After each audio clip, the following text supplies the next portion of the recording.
Hello friend, नमस्कार। मैं आशीष अवस्थी अपने यूट्यूब चैनल शिक्षावत में आप सभी का हार्दिक स्वागत एवं अभिनंदन करता हूं।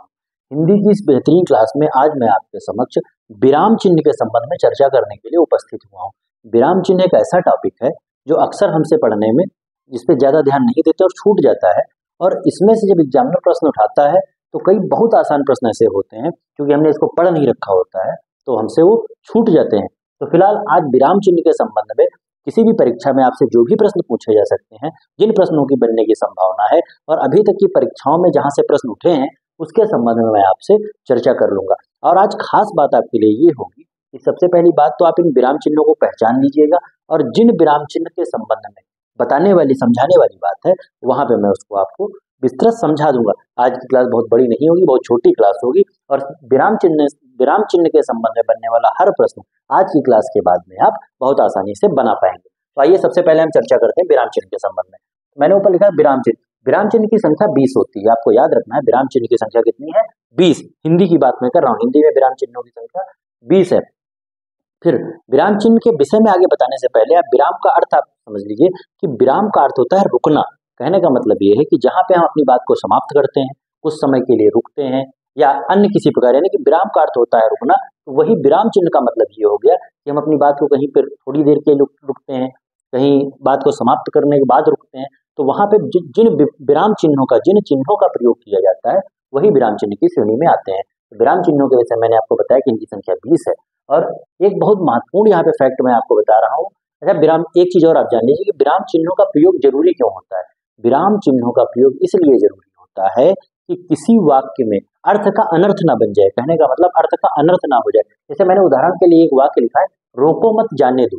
रोको मत जाने दो, इसमें मैंने लास्ट में जब मैंने अपनी बात खत्म की तो पूर्ण विराम का प्रयोग किया, लेकिन बीच में किसी विराम चिन्ह का प्रयोग नहीं किया है। इस स्थिति में इसके कई तरीके के अर्थ निकल सकते हैं, जिसको मैं आपको स्पष्ट तौर पर समझा रहा हूँ।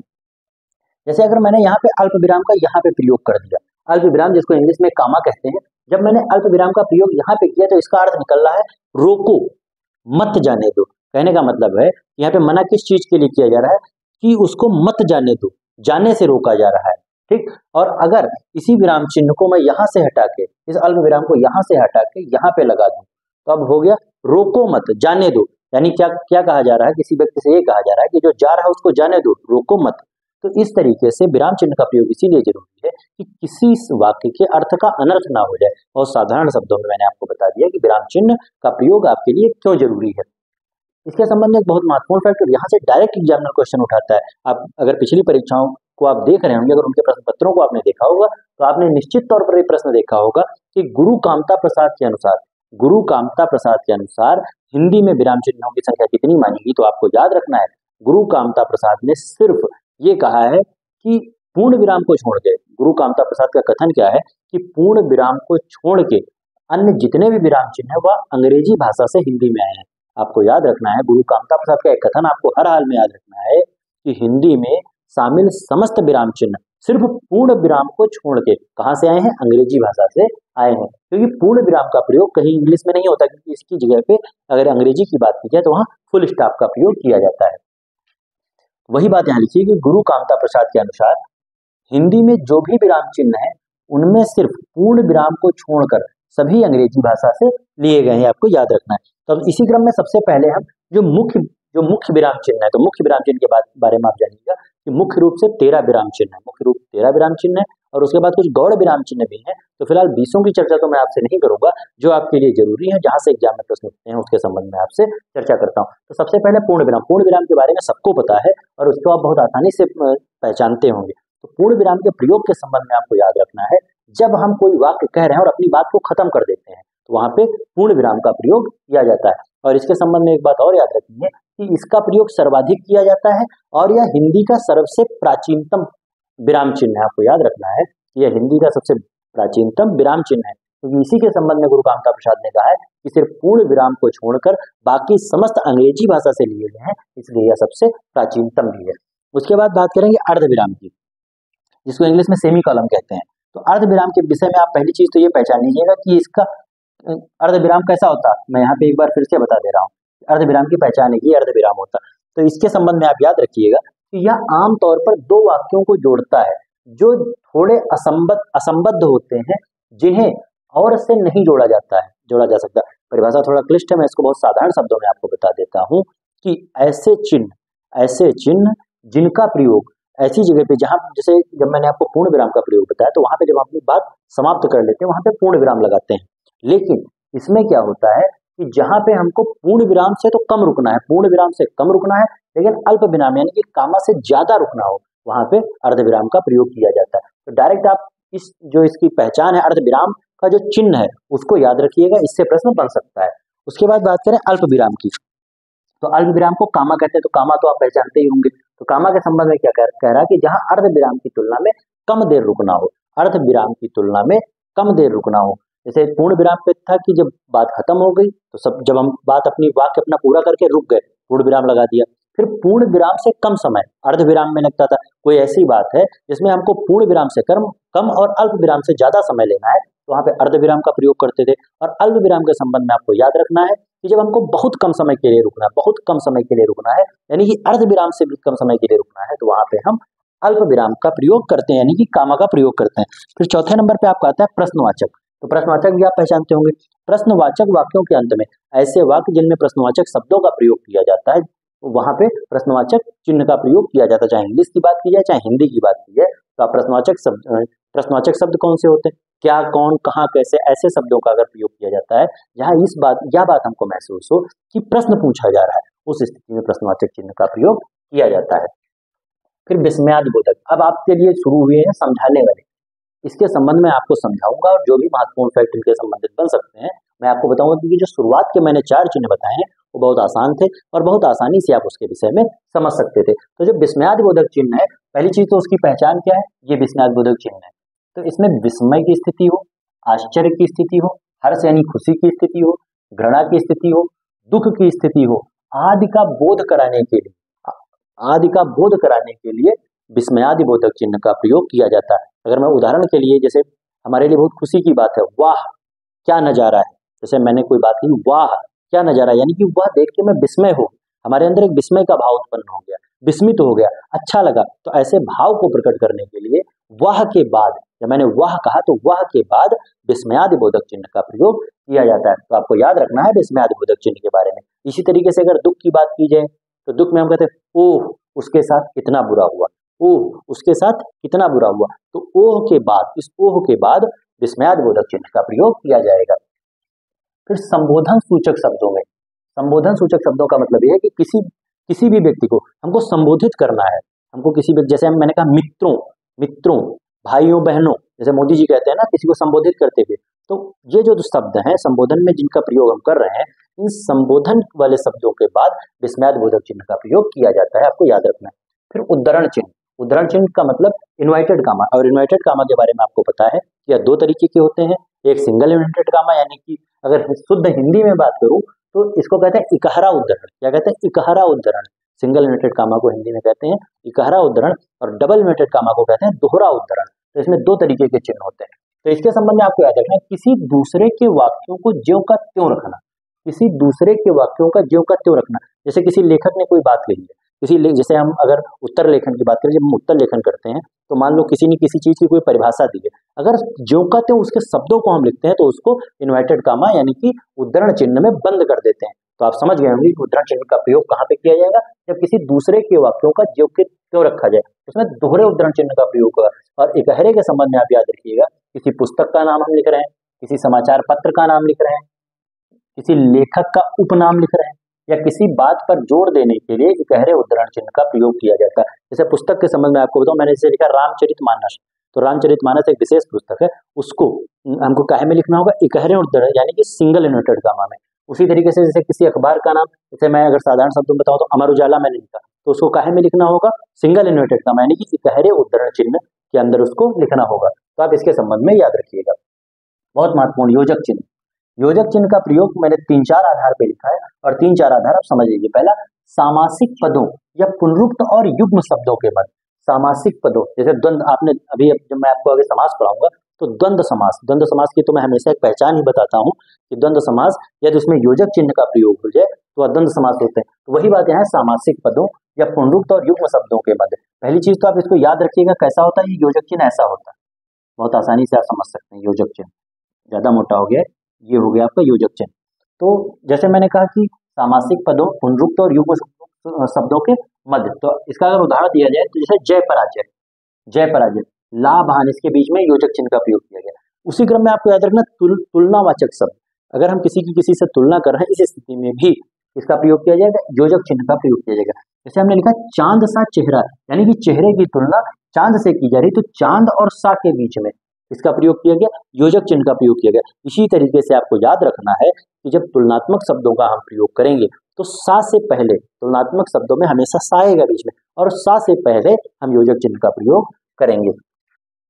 फिर उसके बाद एक अर्थ वाले सहचर शब्दों, यानी कि ऐसे शब्द कि हम दो शब्द अलग अलग लिख रहे हैं लेकिन उन दोनों का अर्थ एक होता है, उसमें भी हम किसका प्रयोग करेंगे, योजक चिन्ह का। जैसे यहाँ पे मैंने लिखा कपड़ा लत्ता, कपड़ा का भी अर्थ कपड़ा है, लत्ता का भी अर्थ कपड़ा ही होता है। धन और दौलत, धन का भी अर्थ वही है और दौलत का अर्थ भी वही है। तो शब्द तो दो लिखे लेकिन अर्थ एक है, तो इस स्थिति में दोनों के बीच में हमने योजक चिन्ह का प्रयोग किया है। फिर सार्थक निरर्थक, कहने का मतलब यह है कि हम दो शब्द बोलते हैं, ज्यादातर आप याद रखिए, जैसे पानी वानी, रोटी ओटी, ठीक, अनाप शनाप, जो भी मैंने उदाहरण में भी लिखा है। तो ऐसे शब्द, जब दो शब्दों का हम प्रयोग करते हैं जिसमें एक तो सार्थक होता है और एक निरर्थक होता है, तब उन दोनों के बीच में भी योजक चिन्ह का प्रयोग किया जाता है। जैसे उदाहरण के लिए मैंने अनाप शनाप, उल्टा पुल्टा, तो उल्टा तो सार्थक है और पुल्टा एक निरर्थक शब्द है, तो इसके बीच में भी किसका प्रयोग किया गया, आपका जो मैंने यहाँ पे बताया योजक चिन्ह का प्रयोग किया गया, और योजक चिन्ह को आपको याद रखना है। फिर 8वें नंबर मैंने लिखा निर्देशक चिन्ह। निर्देशक चिन्ह के संबंध में आप सबसे पहली बात तो ये याद रखिएगा कि यह योजक चिन्ह के समान ही होता है, बस इसमें अंतर यह है कि यह योजक चिन्ह से बड़ा होता है, योजक चिन्ह छोटा होता है, और जो निर्देशक चिन्ह जो मैंने यहाँ पे लिखा है निर्देशक चिन्ह, वह योजक चिन्ह से बड़ा होता है। इसके संबंध में आपको याद रखना है। वही बात मैंने लिखी कि यह योजक चिन्ह से बड़ा होता है, और इसके संबंध में मैंने दो तरीके लिखे कि संवादों को लिखने में, कहने का मतलब जब हम किसी से आपसी संवाद कर रहे हैं, आपसी बातचीत कर रहे हैं, जैसे यहाँ उदाहरण लिखा है रमेश तुम कहाँ रहते हो, मैंने रमेश से पूछा रमेश तुम कहाँ रहते हो, तो इन दोनों के बीच में, रमेश और तुम कहाँ रहते के बीच में इसका प्रयोग किया गया, निर्देशक चिन्ह का प्रयोग किया गया। फिर उसके बाद कहना, लिखना, बोलना, बताना शब्दों के बाद इसका प्रयोग आपको याद रखना है। यह शब्द कहना आ जाए, लिखना आ जाए, बताना आ जाए, बोलना आ जाए, इन शब्दों के बाद भी निर्देशक चिन्ह का प्रयोग किया जाता है, जिसका उदाहरण मैंने लिखा है गांधी जी ने कहा। देखो गांधी जी ने कहा तो हमको रुकना पड़ा इसके बाद कि हिंसा मत करो, गांधी जी ने कहा हिंसा मत करो, तो यह कथन किसका है, गांधी जी का। तो जब गांधी जी के कथन को हमने लिखा है तो गांधी जी के विषय में पहले लिख दिया कि गांधी जी ने कहा, यह कथन किसने कहा, गांधी जी ने कहा। तो गांधी जी ने जो कथन कहा है उस दोनों के बीच में हमने किसका प्रयोग किया, निर्देशक चिन्ह का प्रयोग किया, आपको याद रखना होगा। फिर कोष्ठक के संबंध में बहुत आसानी से आपको कोष्ठक पता है, ये बीच में जो लगा ये कोष्ठक है। अच्छा, हिंदी में एक कोष्ठक है और मैथ में आपने 3 कोष्ठक पढ़े होंगे, बड़ा, छोटा और मंझिला। तो इसमें बड़ा भी ये बना है, छोटा तो ये है, और मंझिला भी मैं आपको बना के दिखाई दे रहा हूँ, ऐसे मंझिला बनता था। ठीक, तो कोष्ठक के संबंध में याद रखिएगा कि उस शब्द को रखते हैं जो मुख्य वाक्य का अंग होते हुए भी पृथक किया जा सकता है। कोष्ठक में ऐसे शब्द को रखते हैं जो मुख्य वाक्य का अंग है, लेकिन यदि उसको वहां से हटा लिया जाए तब भी वाक्य का कोई अर्थ नहीं बदलता। जैसे किसी कठिन शब्द को स्पष्ट करने में, जैसे मैंने यहाँ पे उदाहरण के तौर पर लिखा कि आपकी सामर्थ्य को मैं जानता हूँ। अब आपकी सामर्थ्य, चूंकि सामर्थ्य एक कठिन शब्द है तो उसका अर्थ स्पष्ट करने के लिए ब्रैकेट में शक्ति लिख दिया गया है। ठीक, और अगर मैं इस शक्ति को यहाँ से हटा दूं, तो क्या वाक्य मेरा गलत हो जाएगा, तब भी वाक्य सही। तो वही बात ऊपर कही गई थी कि उस शब्द को रखते हैं जो मुख्य वाक्य का अंग तो है, लेकिन यदि उसको वहां से पृथक या अलग कर दिया जाए तो कोई प्रभाव नहीं पड़ेगा। तो ये आपका, और दूसरी लाइन में मैंने यहाँ पे लिखा था किसी कठिन शब्द को स्पष्ट करने में, तो जो सामर्थ्य है चूंकि कठिन शब्द है तो इसका अर्थ स्पष्ट करने के लिए ब्रैकेट में इसका साधारण शब्द में शक्ति को लिखा गया है। फिर 10वां आता है हंस पद। हंस पद, यहाँ पे आप फंस सकते हैं, एग्जामिनर आपको यहाँ पे फंसा सकता है क्योंकि आप हंस पद का अर्थ नहीं समझ पाएंगे। तब याद रखना है कि जो हंस पद विराम चिन्ह होता है इसको क्या कहते हैं, त्रुटिबोधक। क्या कहते हैं, त्रुटिबोधक। कहने का मतलब जब हम कोई वाक्य लिख रहे होते हैं और लिखते वक्त कहीं बीच में कोई शब्द लिखना छूट जाता है, तब आप इस तरीके का चिन्ह लगाते होंगे। आपको याद रखना है इस चिन्ह का नाम क्या है, हंस पद या त्रुटिबोधक चिन्ह इसका नाम है। देखो इसमें मैंने ये लिखा कि छूटा हुआ शब्द, अगर आप कोई वाक्य लिख रहे हैं उसमें कोई शब्द छूट जाता है तो उसको लिखने के लिए इस त्रुटिबोधक चिन्ह का प्रयोग करते हैं। और इसके संबंध में हमेशा आप याद रखिएगा, गांठ बांध लीजिएगा आज से, कि जब त्रुटिबोधक चिन्ह का हम प्रयोग करेंगे तो नीचे त्रुटिबोधक का प्रयोग करेंगे और उसके ऊपर जो छूटा हुआ शब्द है वो लिखेंगे। अक्सर कई बार आप ऐसा कर देते होंगे कि त्रुटिबोधक चिन्ह लगाकर उसके नीचे लिख देते होंगे, लेकिन तब आपका वाक्य गलत हो जाएगा। यदि आपने त्रुटिबोधक चिन्ह का प्रयोग या हंसपद चिन्ह का प्रयोग किया है, त्रुटिबोधक चिन्ह को ही हंसपद चिन्ह कहते हैं, आपको याद रखना है। उस स्थिति में आपको ये भी याद रखना है कि हमेशा हंसपद चिन्ह के ऊपर ही छूटा हुआ शब्द लिखा जाएगा। फिर आता है 11वें नंबर में लिखा रेखांकन या अधोरेखन चिन्ह। बहुत आसान, इसको आप आसानी से पहचान सकते हैं। अंडरलाइन चिन्ह। अगर किसी शब्द को हमको अंडरलाइन करना है तो किस चिन्ह का प्रयोग करेंगे? इस चिन्ह का प्रयोग करेंगे और इसको हिंदी में कहा जाता है रेखांकन या अधोरेखन चिन्ह, आपको याद रखना। फिर लाघव चिन्ह। लाघव चिन्ह का मतलब क्या है? संक्षिप्त रूप लिखने के लिए। किसी शब्द का अगर हमको संक्षिप्त रूप लिखना है तो हम किसका यूज करेंगे? लाघव चिन्ह का। और लाघव चिन्ह की पहचान क्या हो जाएगी? ये है लाघव चिन्ह की पहचान। इसके संबंध में आपको याद रखना है, लाघव चिन्ह की पहचान है। जैसे उदाहरण के लिए मैंने लिखा है ई.पू और .पू, फिर डॉट है यहाँ पे, तो इसका मतलब आपने अक्सर जब ईसा पूर्व को लिखा होगा तो आप इस तरीके से उसको संक्षिप्त रूप में लिख सकते हैं। तो इसके बीच में जो ये इन चिन्हों का प्रयोग हुआ है, ये कौन से चिन्ह होते हैं? ये लाघव चिन्ह की श्रेणी में आते हैं। फिर लोप चिन्ह। लोप चिन्ह को आप पहचानिए, जैसे डॉट डॉट डॉट डॉट जब हो तो इसका मतलब ये है कि वो लोप चिन्ह होते हैं। जब वाक्य में कुछ अंश छोड़कर लिखना हो, जब किसी वाक्य को हम लिख रहे हैं और बीच में कुछ जगह छोड़ के उस वाक्य को आगे से लिखना हो, तब हम किसका प्रयोग करते हैं? लोप चिन्ह का प्रयोग करते हैं। जैसे गांधी जी ने कहा परीक्षा की घड़ी आ गई। गांधी जी ने कहा परीक्षा की घड़ी आ गई है, और इतना कहने के बाद वो कुछ देर के लिए रुक गए और उसके बाद पुनः उन्होंने क्या कहा है कि या तो हम करेंगे या मरेंगे। तो इस बीच में किस चिन्ह का प्रयोग किया गया है? लोप चिन्ह का प्रयोग किया गया। तो आप इसको पहचान लीजिएगा। इसके संबंध में मैं आपको फिर से बताया दे रहा हूँ कि परिभाषा तो बहुत रेयर केस है कि किसी एग्जाम में परिभाषा आपसे पूछ ली जाए। बस अगर पूछा जाएगा कुछ तो इसको पहचानने के संबंध में आपसे पूछा जा सकता है। फिर जो 13 महत्वपूर्ण थे, तो मैंने आपको बताया था कि इसके 13 प्रमुख प्रकार हैं। उन 13 प्रमुख चिन्हों के विषय मैंने आपको बता दिया, और कुछ गौड़ चिन्ह हैं इसके, उसके विषय में सिर्फ पहचानने के संबंध में आपको बता रहा हूँ, आप याद रखिएगा। एक होता है अपूर्ण विराम या उपविराम। इस तरीके से अपूर्ण विराम या उपविराम बनता है, आप केवल इसको पहचान लीजिए। पुनरुक्ति सूचक या आवर्तक, इसको तो आप पहचानते हो कि कोई शब्द जैसे मैंने ऊपर राम लिखा और नीचे की लाइन में भी हमको राम लिखना है, तो इस तरीके से हम निशान लगा के उसको जो राम है उसको नीचे भी यहाँ पे दर्शा देते हैं। तो इस चिन्ह को क्या कहते हैं? पुनरुक्ति सूचक या आवर्तक चिन्ह इसको कहा जाता है। फिर विवरण चिन्ह। यदि किसी वाक्य को हमको बहुत ही व्याख्या के रूप में लिखना है, कहने का मतलब उसके संबंध में बहुत विस्तार से लिखना है, तब हमको कौन सा चिन्ह लगाना है? विवरण चिन्ह लगाना है। फिर एक आता है समाप्ति सूचक चिन्ह। तो विवरण चिन्ह आपका कौन सा होगा? ये आपका विवरण चिन्ह है, पहचान लीजिएगा। सिर्फ यहाँ से पहचानने के संबंध में आपसे प्रश्न पूछा जा सकता है। फिर समाप्ति सूचक, ये मैंने आपका समाप्ति सूचक बनाया है। इसके संबंध में आपको ये याद रखना है, यदि किसी लेख को समाप्त किया जाता है या कोई लेखक कोई पुस्तक लिखता है और उसकी समाप्ति हो जाती है, तो अंतिम पेज पे इस चिन्ह का प्रयोग करता है, क्योंकि यह चिन्ह कौन सा होता है?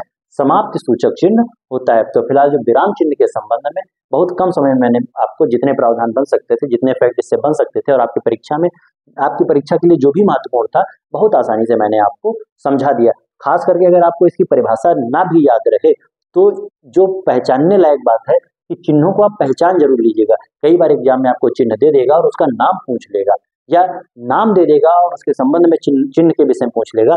मेरे लिए जो मुझको लग रहा है जिसमें आप कंफ्यूज हो सकते हैं, इसको आप याद रखिएगा जरूर। हंसपद या त्रुटिबोधक को ही हंसपद कहा जाता है, ये बात आप याद रखिएगा। और इस प्रश्न में जब भी एग्जामिनर आपको फंसाएगा तो हमेशा हंसपद देके ही फंसाएगा, तो आप हंसपद को याद रखिएगा। फिलहाल आज की क्लास को मैं यहीं पे समाप्त करूंगा। और आप पहली चीज तो जो हिंदी में आपके लिए जो भी कंटेंट अच्छा हो सकता है, मैं उसके लिए प्रयासरत रहूंगा। और मेरा प्रयास रहेगा कि 0 से शुरू करके खास करके यूपीएसआई के लिए भी, क्योंकि यूपीएसआई में 2-3 टॉपिक ऐसे हैं जो पढ़ जाते हैं जिसमें आपका हिंदी का विकास कहाँ से हुआ, इसके संबंध में मैं आपको पढ़ाऊंगा।